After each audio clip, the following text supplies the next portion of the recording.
This podcast is a member of the Place to Be Nation family. Visit us at placetobenation.com, the only place to be in your pop culture world.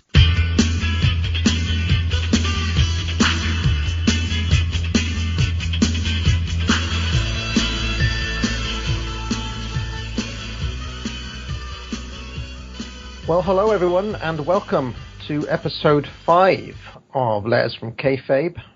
And I'm here once again with Allan. How are you doing this week, Allan?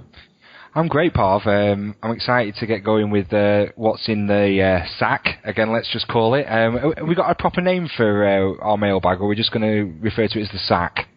Well, it's the mailbag, isn't it? Well, it's the mailbag, but I like to, shake my sack. Or, Allan's sack? I don't know. Yeah, well, there's many permutations we could go with, but we'll stick with mailbag for now then, Parv. What do you think? All right, let's hit it. We'll be back with the mailbag. Oh, and no doubt the mailbag has just arrived. Well, if a postman delivered like that in England, I'd fire him immediately. Right, well, let's go into the first one then. So, Dear Allan and Parv, I remember seeing the Brookyln Brawler winning some matches in 1989. Did this really happen? And that's from Jason Webber in Fall River, Massachusetts. So, Brookyln Brawler winning matches in 89. Do you want to start us off on this one, Parv? Yeah, well, I want to say that he did win some matches in 1989. Steve Lombardi had been around. I think he was around all the way from about 82, 83 as a generic job guy. But then he disappears from screen for a while and comes back as the Brookyln Brawler under the charge of one Bobby the Brain Heenan. And this was all about the feud with the Red Rooster that had been going on between Heenan and Terry Taylor, because Heenan had basically said that he could take anybody, any scrub from off the streets, basically, and make them a big star. And, Red Rooster was an up-and-comer at that time. And, basically he wasn't listening to Heenan's instructions exactly. And it all came to a head on one particular show where Heenan got in Red Rooster's face, slapped him. Rooster took exception and, essentially turned on his manager there and then.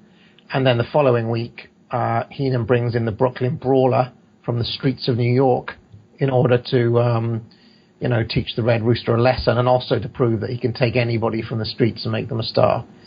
And I want to say, as part of that run, the Brookyln Brawler would have had a few victories, at least over jobbers. Do you know if he beat anyone more significant than your basic jobbers at that time? Well, Steve Lombardi, he beat a few people in 89, but just to start off on him, Steve Lombardi, what an interesting guy. He's definitely one of those guys that knows where the bodies are buried in Titan Towers, isn't he? He's been around long enough. There's a few people like him that definitely, know a bit more than they probably want to know. So there's him. I would say there's going to be someone like Howard Finkel and maybe Kevin Dunn as well. Those three who've been around forever. I know Brookyln Brawler's not with the company anymore, but they'll have seen a few things that they've had to keep quiet about over the years. Yeah, it does seem like one of those mysteries. Like, how did he continue to be employed all the way through? It was 82 all the way to like this century, basically. Oh yeah, it was only in the last few years that he was let go, but he kind of got into the business in a weird way. Well, not a weird way, but he had no formal training as such, where he hung around kind of shows, and someone helped him get backstage, and he made a good impression on people like Snooker and Morocco. He used to go to MSG every month, and eventually, he got his break in the business. He went in and he trained with Master Saito, who would, stretch him, kill him. He kept coming back. Master Saito basically recommended that he goes to community college, so he'd be eligible for a wrestling team. He took judo classes and started weight training, and then in 82, he got his shot on being a jobber.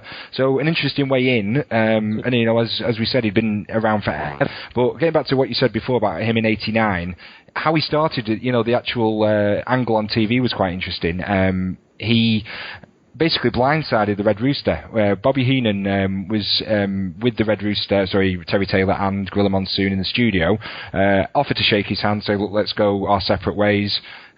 Taylor comes to shake his hand, and then from behind, with a bar stool, comes Brookyln Brawler, who clocks Terry Taylor first, but then he actually clocks Gorilla Monsoon, doesn't he, Parv? Yeah, I was really shocked by that, because Monsoon takes a full bump there in 1989, which is long, long after the time that he'd last been in the ring. I want to say Monsoon's last match was maybe in 81, 82, something like that. He was long retired, and then what he did was he slammed Terry Taylor into a locker, and it looked like it was made of paper. It kind of destroyed quite easily. So that was kind of the TV introduction to the Brookyln Brawler character. But he debuted in early '89 on screen, and he beat people at first like Reno Riggins and Lanny Poffo and people of that ilk, Mario Mancini, Paul Roma, but. And with the Red Rooster, on the road, there was him with Boston Garden. He got beaten by the Red Rooster. On Superstars, he got beat by the Red Rooster. He beat the Red Rooster a few times as well. For example, he beat him in an MSG show. But he was nothing more than a prelim guy that won a few matches. So like we've said in previous episodes, definitely just a jobber to the stars. He never really went over anyone above someone like a Paul Roma. Yeah, what's quite interesting with Brookyln Brawler is that I don't know if he was ever officially a member of the Heenan family, but after WrestleMania, which is where that whole feud blows off, was it WrestleMania 5 in 1999? Yeah, that's right. They basically make no mention of it again, and you don't really see Heenan, like the connection between Brawler and Heenan is gone by that time. He does have like a few skits here and there, though. I seem to remember one from a Coliseum home video, Alan. Tell me if you remember this, where Brookyln Brawler is in a restaurant. This is around the time that Sherry is with Ted DiBiase, and they're sitting down for a meal, and he's basically piggish over the meal. That's like an extra on the World Tour Coliseum tape. I remember that vaguely, and he's probably very piggish because of his payoffs. If he was only doing prelim matches all his career, he's not going to be rolling in cash, is he? Well, I mean, that's the old thing that they say, that Gorilla Monsoon got the same pay as a prelim guy for every single show for the entirety of his run. That was part of his buyout clause. So, well, that's not a bad deal. But I remember as well with Gorilla Monsoon, about the time when Skinner came in, he always remarked in Skinner matches that Brookyln Brawler would make a good tag team partner for him. So I don't know why he was pushing that on screen. What a combo that would be, Steve Keirn and the Brawler in 93 kind of time, 92, 93. So that's the kind of thing that stood out for me. But yeah, in 89, he had that little run with Terry Taylor, and then after that, he was getting beat by everyone. Like even Al Perez was beating him on MSG shows in November 89. So he was basically a few months, and that was him done. He was on TV for years after, all the way up until the last few years. Really, he'd make cameos and things like that. He'd be in the Gimmick Battle Royal, and he was known quite well for his actual level of push, wasn't he? Yeah, I mean, I think like by the end of '89, a match that I would point to show that he's got absolutely nothing going on at all is the defeat that the losing effort, Alan, that he has to Mr. Perfect. Because obviously Mr. Perfect was a heel, and that basically shows that it doesn't matter what alignment he is. He's so low that it doesn't matter if he's good or evil. He's just going to lose. I think what helped him keep his job for a long time was his kind of link to Pat Patterson, whatever way that was, because Pat Patterson trained him as well. He was one of the guys that kind of started him off. I mentioned Master Saito before. It was kind of Pat Patterson who was credited for training him, and they were friends. Whatever the rumours were, but they kind of he stuck around, and I think having someone like Pat Patterson batting for you for years kind of kept him in a job. Yeah, absolutely. I mean, I don't know anything about the rumours about that, because as far as we know, Pat Patterson had a committed partner for all of those years who followed him everywhere. So I wouldn't want to insinuate anything on that, but I think you're right that if you've got someone in the inner circle looking out for you, maybe they can ensure that you have a job. But he was also doing things behind the scenes as well, I want to say, that he was involved in the office in some way. Even if it was just getting coffees for people, I don't know. Yeah, he had some involvement there, and he stuck around, as we said, for years. So that's kind of, hopefully that answers Jason's question about Brawler. He did win some matches in '89, but not enough to kind of write home about. So shall we move on to the second question we've got? Absolutely. Okay, cool. So the next one is, Dear Allan and Parv, my favourite wrestler is Akeem. Someone told me that he was the same person as One Man Gang. Is that right?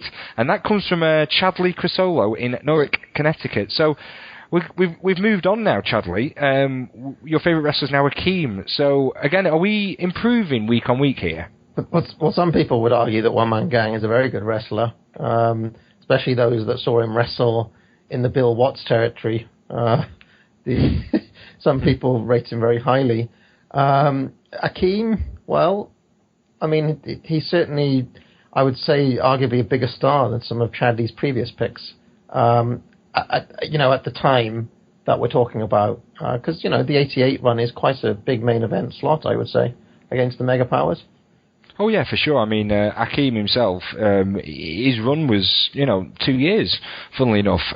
He made his debut in October of 88 as the Akeem character on screen. He had his vignette, which we'll talk about in a moment, just before that, and then he lasted all the way up till November 1990. So, a good 2 year run in that gimmick. So, do you want to just talk us through how it happened from the One Man Gang to Akeem? Yes, just before that, I do have a couple of little personal things about Akeem. He is one of my favourite wrestling memories, Alan, is sitting with my brother. And I can't remember exactly which promo it was. I think it was on one of the WrestleManias, maybe, where Bossman and Akeem and Slick are giving a promo. And, he did all that kind of jiving and making faces. And there's this tiny little moment, and I'll see if I can post the exact promo with the show notes, where Bossman, you can see he looks at Akeem's face, and you can just see him starting to crack up. You can see that, it's making him laugh, the goofy faces he's making. And you can just see the moment of recognition in Bossman's face there. He's trying whatever he can not to burst out laughing. And my brother, for some reason, really, really got obsessed with that promo, and he'd play it, and then he'd rewind it, and then he'd play it again. And after 10 minutes of this, we'd just be on the floor in tears of laughter at Bossman and Akeem during that promo. He was very funny, I thought. He really did embrace what he was given to do. So what happened is that we're taken to an alleyway somewhere in the slums of New York. It's kind of like, I don't know if you've ever seen it kind of reminds me of like the sort of street that you'd see in the old arcade game Final Fight, something like that. Do you know what I'm talking about? Yeah, I know what you mean. Or maybe the movie The Warriors? Yes, that's the one. Warriors come out to play, yeah. It looks like something out of Warriors. So you've got like bins that are on fire and things like this, trash cans, as Americans would say. And Gorilla Monsoon is there on occasion because Slick is going to show him something incredible. Imagine that you just say, right, just picture this for a minute. So you've got Slick, just calls Mean Gene one day and says, you know what, Mean Gene, I need you to come down to the set of the Warriors, and what I need you to do is come and find me. I'm not going to tell you exactly where I am. I just want you to wander aimlessly for a little bit, and then you're going to come and find me, and I'm going to tell you why I want you to meet me here. And Mean Gene went, yeah, sure, when you're free. And then, well, of course, Mean Gene had, he'd wandered these streets before with Murdoch and Adonis years previous, so he wasn't scared of anything, I don't think. But basically, he does find Slick hanging out on the corner with with a very large kind of ghetto blaster over one shoulder.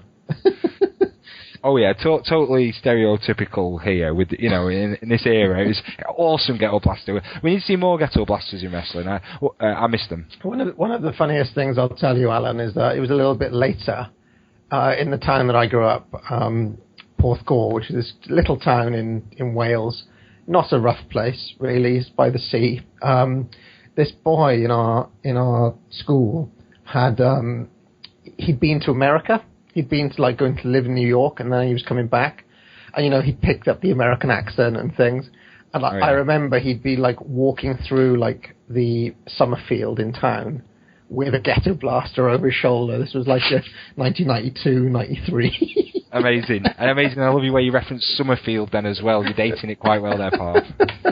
That just gave me a flashback that there were people in real life who actually did this thing in Wales in the 90s. Deepest, darkest Wales in the 90s. Well, Wales is a good 5 years behind the time, so, Anyway, what happens is that Slick is in this alleyway, and this is a bit of it that I didn't really understand, Alan. There are lots of different African kind of tribal people around in this street in wherever they are. Now, how did Slick get these people from, the jungles of Africa into this street? I mean, it must have been some personal expense for Slick to get all of these people, even on a plane in the first place. Well, it would have done there. I mean, getting those many people there to help. Maybe they were the ones that helped Akeem or the One Man Gang find his roots, because One Man Gang, tough street biker from the mean streets. He may have been. It could have happened in a different way. These guys could have been, just on holiday. And there's One Man Gang with his bikers, acting all mean, and he sees these guys in these colourful robes and making all these chants, and he thought, I'm going to find my African roots, even though it's extremely inflammatory and racist. I don't care. I'm going to find my African roots, and I'm going to act like an African, or what? Well, it's not really an African, is it? I mean, the whole idea of the gimmick was making fun of Dusty Rhodes. I mean, Dusty Rhodes was the American dream, so Akeem was the African dream. And he kind of turned the Dusty Rhodes mannerisms up to about 1 million. And it was so stupid, racist and vindictive, poking fun at Dusty Rhodes. But, for me and you as fans at the time, it was priceless. It was an awesome gimmick. So getting back to actually what happened, Parv. So he meets Mean Gene, and you've got all the tribe there. And then what happens? One Man Gang does turn up. I'm trying to remember exactly what happens now. Like they circle around a flaming fire, and One Man Gang is there. And Mean Gene keeps on trying to call him One Man Gang. And every time he does so, he says, he's not One Man Gang. His name is Akeem. Call him Akeem from now on. And basically, during this ritual, something happens. It's like Akeem gets rhythm in his bones from Slick's ghetto blaster. This is so bizarre, because it's like the thing that doesn't make much sense to me is that you've got the African tribal side of it, but you've also got like Slick, who's clearly not African, or he's basically just like a guy with rhythm. A pimp. He's a pimp. He's a pimp with a ghetto blaster and who likes dancing. So it's almost like he infects One Man Gang with the soul of Slick, which it maybe in Slick's heritage has a bit of African ancestry, obviously, because he's an African American, but it's not just the African part. He inherits like the giant soul bro part of Slick as well. It was just explained that he just discovered his African roots, and that was it. And the Kayfabe explanation was that Slip, he kind of channeled some Africanness through a mysterious kind of tribal ritual. That was kind of the only kind of thing that was explained on TV. But it was just basically Vince just apparently got it in his head one day that he wanted to change One Man Gang into Akeem as a rib on Dusty Rhodes. I mean, that's what the story that Bruce Pritchard said about it anyway. And it's not the only time there's kind of been ribs on Dusty, has there, from the WWF in this period. I mean, famously, Virgil, of course, is a riff on Dusty's name.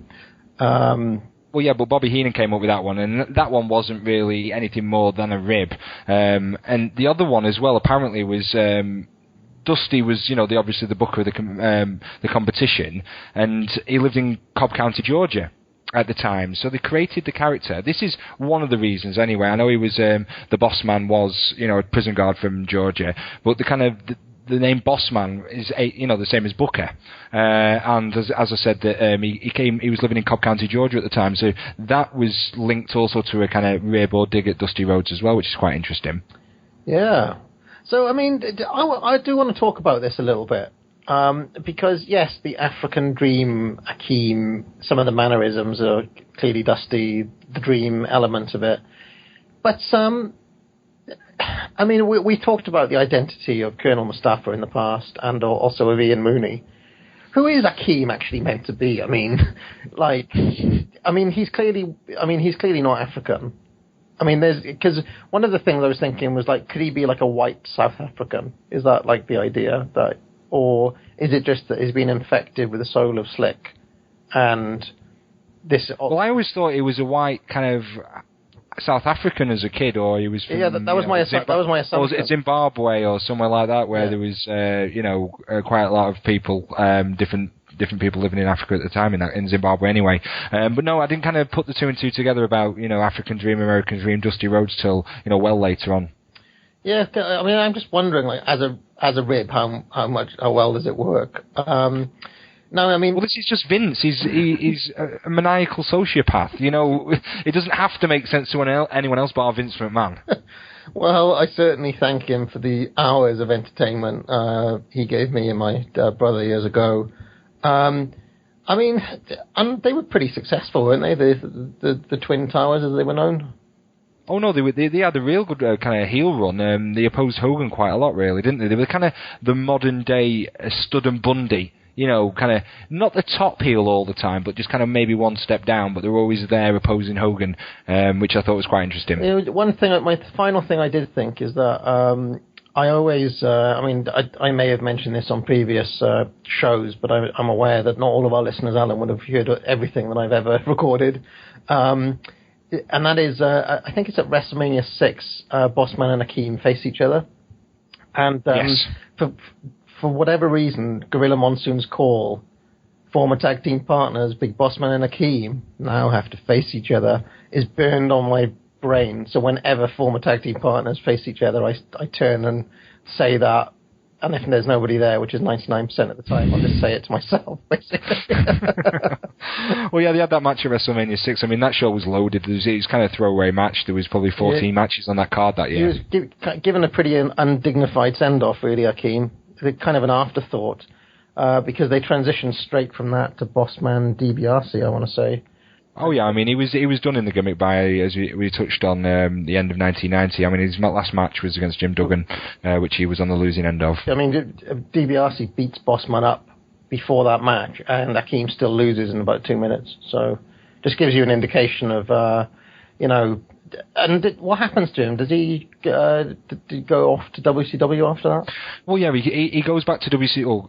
Yeah, he goes back to WCW in 91. I do remember tail end of 91 he was involved, and then he kind of floated around for years, and then he randomly reappeared back in WCW in 95, and he was the US champion for a stage. I don't know if you remember that. I think part of the Dungeon of Doom. Yeah, part of the Dungeon of Doom. That's right. And in the end, I think Conan beat him for the belt. But that was weird. In 95, he got a run as kind of the secondary champion in WCW.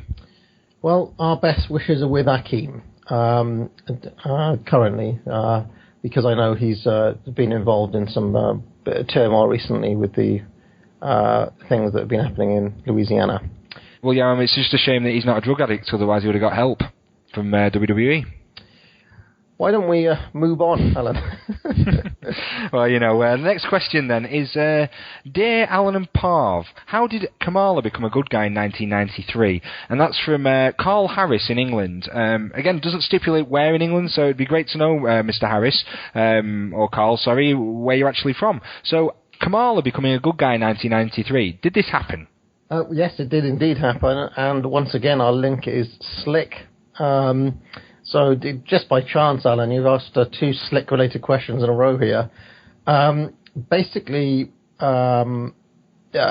Slick became a reverend in early 1993, late 1992, and became a good guy.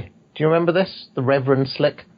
And Kamala had been increasingly mistreated by the handler. Well, what do we class as mistreated here? I mean, what was portrayed on TV to me was a little light bit of shoving. Was it any worse than that? Well, I think that they started kind of hitting him a bit more and berating him. Kamala was being managed by Harvey Whippleman at this time. This is kind of mid to late 92. And they actually teased this for quite a long time. I think Does Kamala wrestle on SummerSlam 92, I want to say? You can see a bit of it. Yeah, he's on the losing end with The Undertaker in 92 at SummerSlam, and I think they had a casket match at Survivor Series 92 as well. I mean, Kamala does get increasingly abused by Kim Chi in particular around that sort of time. Which, linking in Kim Chi, who was playing Kim Chi at this time? And Kim Chi, in a link back to our first question, was the Brookyln Brawler. It was Steve Lombardi. So all three of our questions are linked this week. Yes, so what happened is that the Reverend Slick wanted to take Kamala under his wing, show him the ways of the Lord, and basically try to civilize the Ugandan savage. He cuts a number of really interesting promos near the start of this, where he does the whole kind of, black Southern preacher deal, where he's talking about, testify and can I get a witness and all of this sort of thing. And, it's really quite interesting to watch that stuff. And he's trying to, teach Kamala how to be a better person through the ways of Christ. Looking at it in some ways, you could see that this is maybe a distasteful kind of parody of the Christianizing efforts of the Jesuits back in the Victorian period. Well, I think it's interesting, Slick as well. The ways that he wants to teach Kamala things is, let's take him down to the 10-pin bowling alley and let's teach him how to bowl. I don't know if anyone wants to check out the commercial tape, the Coliseum video, Invasion of the Body Slammers. Kamala's all over that videotape. He's in a bizarre, weird kind of match with Doink the Clown. He's in a battle royal, and then he's taught how to bowl. So if you want to see Slick teaching Kamala how to get a strike, that's the video for you. Well, that's probably the highlight of this entire deal, is the bowling, because they spend quite a long... Is it Lord Al who's with them? Yeah. Slick is basically showing him how to bowl, and Kamala's... he's portrayed as almost being mindless, isn't he? He may have special needs, let's say, because... he's trying to teach him how to bowl, and he goes, he starts walking down the wrong aisle, and he's only been in the USA for 10 years at this point, and he's still struggling with really basic concepts. But then it does end with a happy. Doesn't he get a strike at the end of it? Yeah, he gets a strike at the end of it, which, makes everyone go home happy. But I have got another distinct memory. When Raw was filmed at the Manhattan Center, they had the kind of balconies, and I'm sure, it's a very vague memory, I've not seen the footage in years, of him wandering around the balconies with Slick trying to chase him to get him back to the ring. I don't know if you remember this. No, I haven't seen this one. Well, this happened on Raw, did it? Yeah, this definitely happened on Raw. He's wandering around, as I said, the Manhattan Center in the bleachers, or in the balcony. And yeah, I'm gonna have to find that for you and send that over to you. But he does feature up until he does his face turn in January '93, and he's around in this run till middle of the year. I think his last match was on Raw. Funnily enough, he had an IC title match against Shawn Michaels that he lost in 11 minutes. Yeah, so a few things happened with this.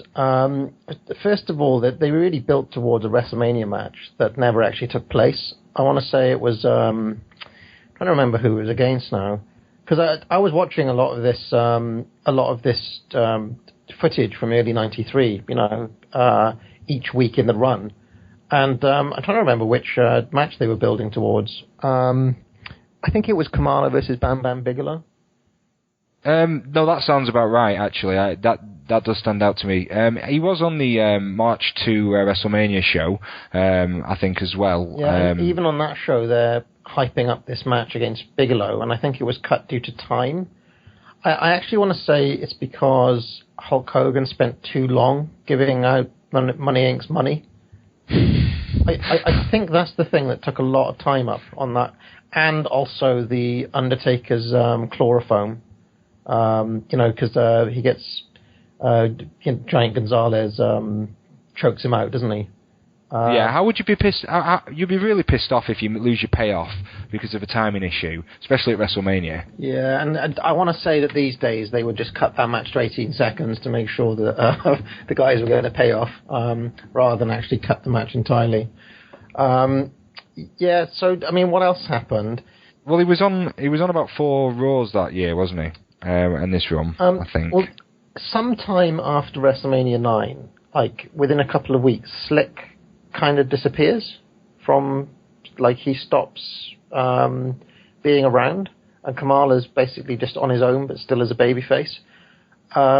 He does have a couple of matches with Kim Chi, who he defeats. In fact, at the March to WrestleMania show, for example, he beats him. Feuds with Doink for a little bit. I think one of his big rivals was Mr. Hughes. He had a good couple of matches with Mr. Hughes. Yeah, he got beat by Mr. Hughes at a King of the Ring qualifying match. He got beat by count out there. One of the things that Kamala was doing quite a lot during this time was he would beat people. So he'd like have Mr. Hughes beaten, as he does at that King of the Ring match, for example. But he pins them when they're on their stomach, so it's not a proper pin. And when Slick was there, one of the things that Slick would do is he'd kind of encourage him to roll over, and then the crowd would get into it, trying to say, you know, turn him over, turn him over. That's what happens in the Kim Chi match, for example. Obviously Slick is gone by the time the King of the Ring is there, so he doesn't turn him over, and Kamala ends up kind of getting up and wandering out the ring and loses by countout, because he doesn't have anyone there to tell him how to do the pinfall. So if anything, Kamala's going backwards during this. Yeah, is he the Benjamin Button of WWF? Because he's running around in Dallas and Fort Worth and places like that for world class in the 80s, beating guys and pinning them. And we're now 9 years removed, and he's forgotten a basic lateral press. If I was to point to two matches for people to seek out from this run, one of the ones is that Kim Chi one. From the March to WrestleMania, not because of the match, but because of what happens afterwards, which is truly some of the most bizarre stuff I've ever seen. Because Slick gets Kim Chi's helmet, puts it on in a kind of Michael Jackson manner, and starts doing shucking and jiving, and then he puts the hat on Kamala, who's really scared, and then tries to get Kamala to dance with him. But Kamala doesn't dance. It's a very strange. It's almost like he was trying to Akeem Kamala in a way. It was kind of very unusual. The other match I'd point to is Money Inc. and Mr. Hughes versus Kamala and the Nasty Boys. And I mention that because, to me, that seems like a very strange matchup. DiBiase and Kamala in the same ring against each other. And there's a little bit of business at the start of that where Ted tries to buy Kamala off. He gives him a wad of $100 bills, and Kamala doesn't know what to do with it and gives it to Slick, and then Slick gives it all away. So well, Ted's a bit daft there. I mean, if he'd given the money to the Nasty Boys, they'd have been thanks Ted, and they'd be gone and just leave Kamala, against 3 guys. So that was a bit of a mistimed thing there by Ted DiBiase. By my calculations, in April of '93, he lost an awful lot of money. So. Yeah, between that and WrestleMania, when it was all given away, that's for sure. All right, well, why don't we head over now to the event centre with Justin JT Rozzero, and when we come back, we may hit a longer topic. Let's take you down to the event centre.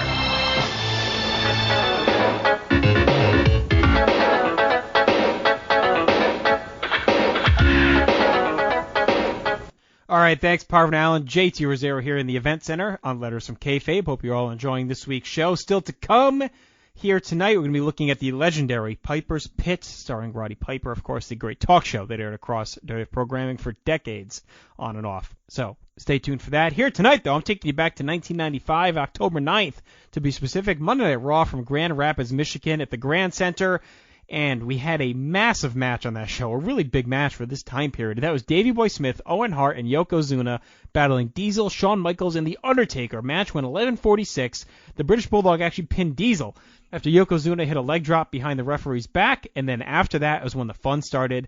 Diesel, Michaels, and Taker just destroyed by all their opponents, plus King Mabel and Dean Douglas, and it was in that brawl that The Undertaker broke his eye socket thanks to King Mabel, who hit a leg drop on him. Taker would be out of action for 2 months and knocked him off at In Your House 4, and of course he'd come back with the Phantom of the Opera mask that he would have until early 1996. It was an interesting episode too. It was around this time that Bill Watts took over as booker. And his fingerprints were all over the product at this time. Tons of strong heels, a lot of realistic kind of programming, more hard-hitting matches. And it was something that was a bit of a precursor to the Attitude Era, coming off of a very soft 1995 and late 94, really, to be fair. And a lot of the cartoonish characters, kind of gimmicky storylines. But it was around this time that things did take more of a darker turn, more hard-hitting action, more focus on the in-ring product instead of other ancillary things. So it's actually kind of a cool time period. You can actually listen to more about it when Scott, my partner Scott Crisco, and myself talked to James Dixon, author of Titan Sinking and the series of books that followed. And, of course, he talked about that time period both in the book and on our show. So you can go back to PlayStation.com, search James Dixon. You can find that. You can find all of our other episodes of podcasts on iTunes at the PTBN Pop, PWO, PTBN, and Place to Be podcast feeds. And, of course, all of our written pieces as well. Follow us on social media, Facebook, Twitter, Instagram, and Tumblr. I am JT Rozzero. I am out. I will be back next week. And, of course, still to come, the Lads Talk and Piper's Pit. And next week, stay tuned as well, because we're going to be looking at the management decisions of Bobby Heenan. A really cool topic, because he's made some interesting ones during his time as manager, and the boys will be talking about that. So, until next week, I'm out. Everyone take care. All right. Well, thank you for that, JT Rozzero. Fascinating as ever. And I think we've just got time for one more question, Alan. Yeah, we've got one more here. This is a really good one. Dear Allan and Parv, I was really interested a few weeks ago when you talked about Roger's Corner and Victory Corner with Roger DeBoard. Can you tell me now about Piper's Pit? So that's from Charles Lossing in Little Rock, Arkansas. So Piper's Pit, Charles, it ran, it was a mainstay on WWF TV from, I would say its main run was 84 to 87. Would you say that's fair, Parv? Yes, and then all subsequent ones are basically just callbacks to that era, I would say. Yeah, I mean, he had a brief run in 89 again, but then anything after that was kind of, they rolled him out on TV, you know. Nostalgia pops, basically. Yeah. Well, you know, up until pretty much, you know, his last appearances before his passing on TV. But initially, Piper's Pit, it consisted of, you know, thin walls with a Scottish plaque in the centre, and then posters of Piper and black and white posters. It kind of changed over the years, but that was kind of its initial kind of basic thing. It was a step up a little bit from the Rogers and Victory Corner kind of set, which was sparse and basic, but it still wasn't quite there to a flashy set that we'd see in later years, was it? No, but I would say that kind of 84, 85 set that you're talking about, if I was to picture Piper's Pit, that's the one I tend to picture. Would you picture that one as well? Yeah, because that's the one where you got the most infamous angle, with Jimmy Snuka, where the kind of set falls down. So yeah, that's the one that, you know, most people are familiar with. But I also like the one from 87 time, where it was more with chairs in there, and it was more like a castle or something like that. Because they used that one for the Hogan Andre angle for WrestleMania 3, didn't they? There were so many interesting things that happened on Piper's Pit, you know, that summed up WWF as a kind of era and how it was changing at the time. So many interesting things. Is there anything that caught your eye, Parv, going through the footage? Well, I watched quite a lot of the ones from 1984, and one of the ones that really caught my eye was an early one, I think the third one ever, with Dr. D. David Schultz, where Schultz basically openly says, I've been around the AWA and I can't get a proper fight, and now I've come to WWF and I'm finding the same thing. And that really stunned me, because they mentioned AWA on air, which really is quite rare at this time. Would you agree? Yeah, I mean, they have the stuff here where they mentioned that on air, and, you know, like we touched on one of the previous episodes, they mentioned New Japan after this, but it was still quite wild that openly on air he would mention, you know, a rival group where he came from. But there was also someone else that was kind of mentioned that you didn't expect when you were going through this footage, wasn't there, Parv? Yes, so the very next interview was with Tony Garea. This is still in February of 84, and he's basically, his line is, you know, you're a 5-time World Tag Team Champion with different partners, Tony Garea. That means you're a liability. That means you've lost 5 times. You know, clearly the common denominator is that you're a loser, type of thing. And all the way throughout their interview, they openly mention Rick Martel, who, if he wasn't the AWA champion at the time, was just about to be, and he was definitely an AWA wrestler at that time. So mentioning a wrestler who's not part of the company at the time, very rare as well. During this period. So those are two that really caught my eye. There are many other memorable ones, but I just thought that was some interesting kind of, off the beaten track stuff to mention. Yeah, I mean, he coined some, famous lines throughout this Piper's Pit run. I mean, the most famous one when he interviewed Frank Williams, kind of just the jobber guy who just kind of slouched in the chair, kind of relaxed, trying to talk to Piper. Piper just berates him and tells him he's worthless and beats him up, and then throws him through a curtain. And then Piper just basically looks in front of the camera and says, "Just when you think they've got the answers, I change the questions," which is still an awesome line to this day. Really effective line. So kind of Piper, this really helped Piper as a character, the Piper's Pit kind of segment, didn't it? It built him up as this kind of guy who would just berate all the heels, berate all the faces and suck up to all the heels, really. And if you haven't seen the Frankie Williams one, that is definitely, I would say, one of the top kind of 5 most memorable ones. Would you agree? Yeah, it was. I mean, all of these are really, good to watch. You can watch them all on YouTube and Daily Motion. They don't really go longer than 3 or 4 minutes, an episode. So, you can consume 2 or 3 in one sitting without feeling like you've watched much. But he did do some stuff that was quite close to the bone as well. There was one interview in particular, Parv, wasn't there, with Tony Atlas and Rocky Johnson? Yeah, I actually thought that he was basically being openly racist to both of them. Can you remember any of the lines he used? I think he, I don't remember exactly what he said now, but it's basically, can you name any famous black people or something? And he mentions, who does he mention now? Well, I know he has the line at he kind of treats them as just muscleheads with no brains throughout it as well, and saying that they were the first kind of black tag team champions and touching on that at the start of the interview. So there was kind of racial undertones throughout it. The one with Tito Santana as well is pretty, he's trying to insinuate that he's lazy and stuff like that. So, yeah. Did you like the one that he did with Bruno Sammartino in the ring at Madison Square Gardens? Did you watch that one? I didn't. I have seen that before. But why don't you remind us what happened? Well, basically, Sammartino refuses to participate in the interview until Orton, who was Roddy Piper's kind of ace, who was his bodyguard throughout this, he asked him to leave the ring. So eventually leaves the ring. Those two are chatting. Piper says, "You're no good. Your son's no good. I'm in my prime. You're washed up. Your prime was 15 years ago." And he attacks him. But in the end, Bruno Sammartino gets the upper hand, and the heels kind of get out the ring and scurry away. But yeah, I mean, he does mix it up with everyone and anyone really on these. Anyone that's kind of the main guys at the time. You can kind of follow wrestling history really by watching the Piper's Pit, because you get a sense of who's around, what the angles are, and it actually goes back to something that we were looking at a few weeks ago, Alan, where do you remember Vince on Victory Corner was saying that 1984 is going to be the most tumultuous year in wrestling history. Yeah. And I mean, the guys who just come through here is like a who's who of talent from other promotions, Dynamite Kid, the Briscoe brothers, Sergeant Slaughter, Ken Patera, another AWA guy, Barry Windham, Florida guy at that time, Tony Atlas, a Georgia guy. They're all, Buddy Rose from Portland, Heenan, of course, Murdoch and Adonis. There are so many. Blackjack Mulligan. I mean, Dr. D, there's, like we said. The list goes on and on of all of the kind of the talent that he takes. And all of these people are on, in that early 85, 1984 type period. There was one other one that caught my eye, actually, that I think is worth mentioning before we get wrap up on this topic. Did you see the one from 84 with Jack Tunney in an early appearance? I briefly watched it. Is this when Jack Tunney's rather portly? This is when Jack Tunney is, yes, a rather larger than you remember him.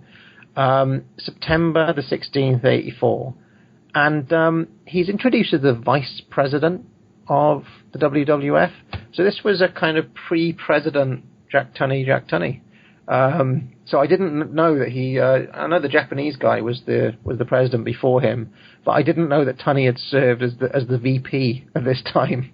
Yeah, it was quite interesting because this was exactly when this was on, was when the president actually stepped down. So this must have been, a matter of weeks till Jack Tunney got the Kayfabe presidency of the WWF. But yeah, I mean, throughout the 84, I mean, he did have Cyndi Lauper on a few times in 84 that really kind of helped Piper, elevate Piper as a kind of a character on his own right outside of wrestling, because there was a couple of ones where there was one famous one where Cyndi Lauper attacked Lou Albano. And Piper himself as well. He did so much. I mean, the stuff with Mr. T as well, which he got some notoriety for. I mean, Mr. T had cooled off by this point in '86, but doing the boxing kind of stuff that was there as well, and setting up WrestleMania 1 as well. But he always had. He always had Orton with him, didn't he, as his kind of henchman, his bodyguard, which kind of helps Piper be able to be that kind of cocky, arrogant heel.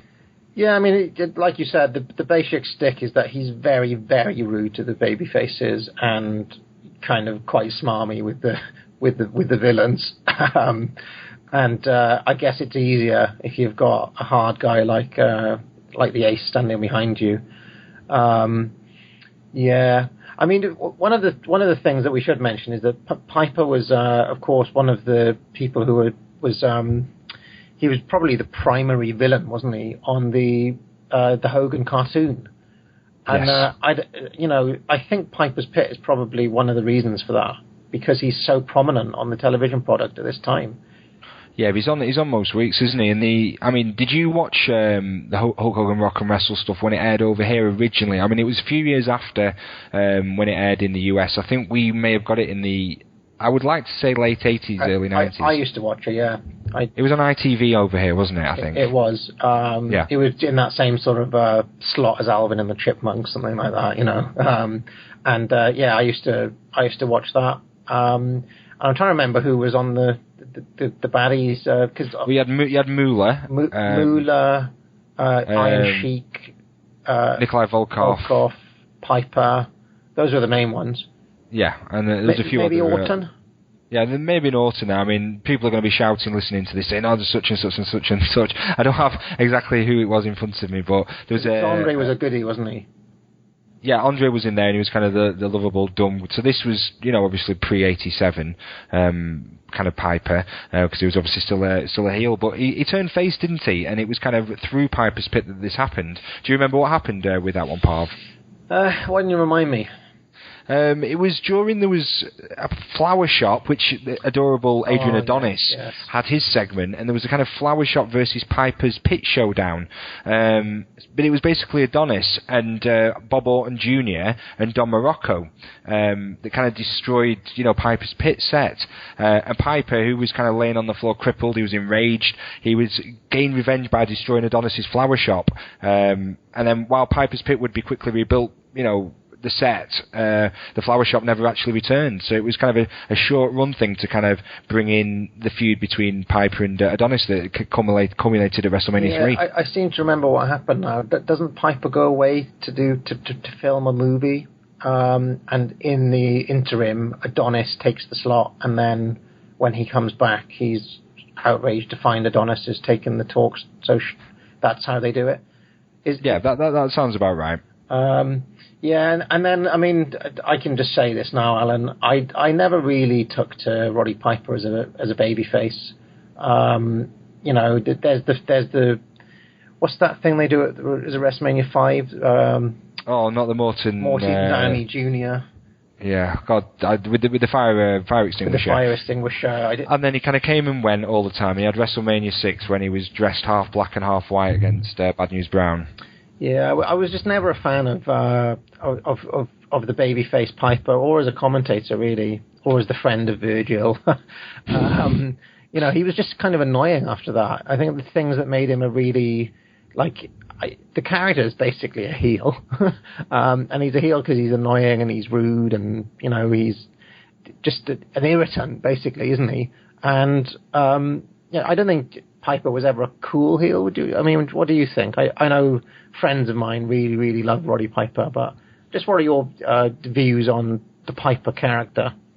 I thought the Piper character was awesome as a heel. I disagree with you really there, Parv. I thought he was really cool. As a heel, he would say what he thought. He would bury all the faces. He'd say stuff about them that you were thinking. And that type of heel naturally becomes cool to a segment of the audience. So I thought he was cool, but I agree with you more so on the fact that as a face, his character was watered down a little bit. I did like his commentary at certain stages. One that stands out to me, he kind of used to root for Bret Hart quite a lot on commentary before the Bret Hart-Roddy Piper feud. Especially, I think it was Survivor Series 90, where I think Bret Hart's younger brother died the week of the show. So he was kind of very sympathetic towards the Hart family at the time and Bret Hart, and rooting for him to kind of win that Survivor Series match. But yeah, Piper was never really the same as a face as he was a heel. I mean, he had that run in WCW as well, where we had some wacky kind of segments that hopefully you're going to cover in future episodes of where the big boys play with Chad. And there's just one thing that we do need to mention. Another of the very famous moments that happened on Piper's Pit, of course, was the attacking of was the Andre heel turn. Didn't that all took place? The cross, and it wasn't that all on the Piper's Pit. Yeah, that was the whole thing where he said you're bleeding, to Hogan when when Andre ripped off the chain and they had the whole. Do you remember the big trophy that they had? Yeah, that was right. Was it like Hogan? One of them was the Wrestler of the Year. But yeah, I think one was being undefeated for so many years. I think. Right. Yes. So. And the seed was set by, Jesse Ventura and people like that were saying, well, how come you've been undefeated, yet your best friend will never give you a shot at the title? So that whole feud was kind of a bit weird, because this is Hogan all the time. I mean, there's things with Hogan you don't agree with, yet he was still the face, so he never gave Andre a shot. Andre was undefeated, on TV, they promoted him as undefeated, so, he had a legitimate gripe there, and I think, the heel turn had elements of, other people would do the same thing. Yeah. I mean, I have always thought that Andre did deserve a title shot, but I guess he didn't have to, tear the cross off his chest and make him bleed. Well, you don't know. He could have always been, at the bar with Hogan after a show, saying, "You know what, Hulk? Can we have a match sometime down the line? I think it would be a really good bout." And Hogan would always kind of, "Yeah, we'll talk about it soon, Andre. You go and talk to those women, drink your 50 bottles of beer," and that would go on maybe for a couple of years, and then enough's enough. The big man, he wants his shot. So he had to take his matters into his own hands, get Bobby Heenan maybe to kind of give him that impetus to do it, and he called Hogan out and got what he wanted in the end. And then kind of Roddy Piper stands out to me. He was stood there the week after this happened. Hogan comes out all crestfallen, saying, "I don't know what I'm going to do. What am I going to do?" And then Roddy Piper kind of puts it to him, "What are you going to do, Hulk? You've got to answer the fans now." And Hogan kind of shouts, "Yes!" really loudly, and to a huge pop that set the match up. So that kind of was the last kind of thing that stood out to me about Piper's Pit at the time. Yes. Okay. Well, I think we've given you a decent flavour of Piper's Pit. If we had to give the top 5 ones are very well known. I think the Frankie Williams one, the one where Hogan attacks, Andre attacks Hogan. The Snooker one. The Snooker one with of course the coconut. Any others? Yeah, the one other than it's like I said, the Cyndi Lauper attack. Cyndi Lauper. In fact, all of the ones with Captain Lou running up to that are really worth watching. Yeah, anything with Captain Lou running around on TV is, always good value. I mean, his first guest was actually Mr. Wonderful Paul Ordendorff. He was kind of challenging Hogan for the title at the time, so that was his first guest. And as we kind of said, he went all the way up till, right till the end, really, coming out and doing things. I mean, he did come back in 2003 with it. And then in 2005, and then he did a segment at WrestleMania 21 interviewing Austin, and that was the night after the Hall of Fame where he was inducted. So it was around up until the end. So it was good until it jumped the shark, which was, when it came back in '89. I think that was, it didn't need to come back after that. I think the Morton Downey one is the ultimate jump the shark moment. Just one final thought before we wrap up here, Alan. Moolah, how the hell did she go on the cartoon? Was there not a deal where Mad Maxine? Do you remember Mad Maxine? Does that name ring a bell at all? No, not really.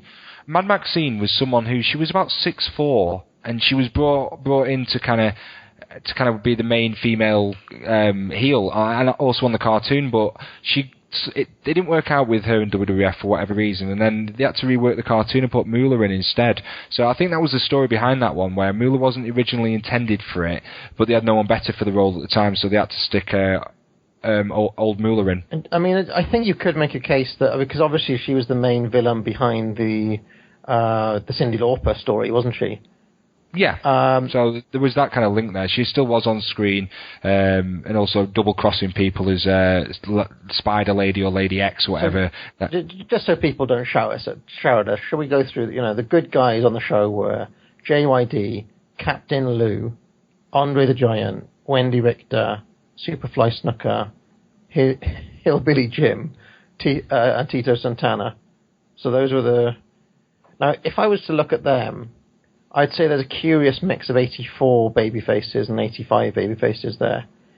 Yeah, because Tito is bigger in 84 than he is in 85. And oh, yeah, and then he just drops off, really, doesn't he, into tag teams. JYD, I don't think, is even... He comes in 85, I want to say, or... He seems to be featured a lot more in 85.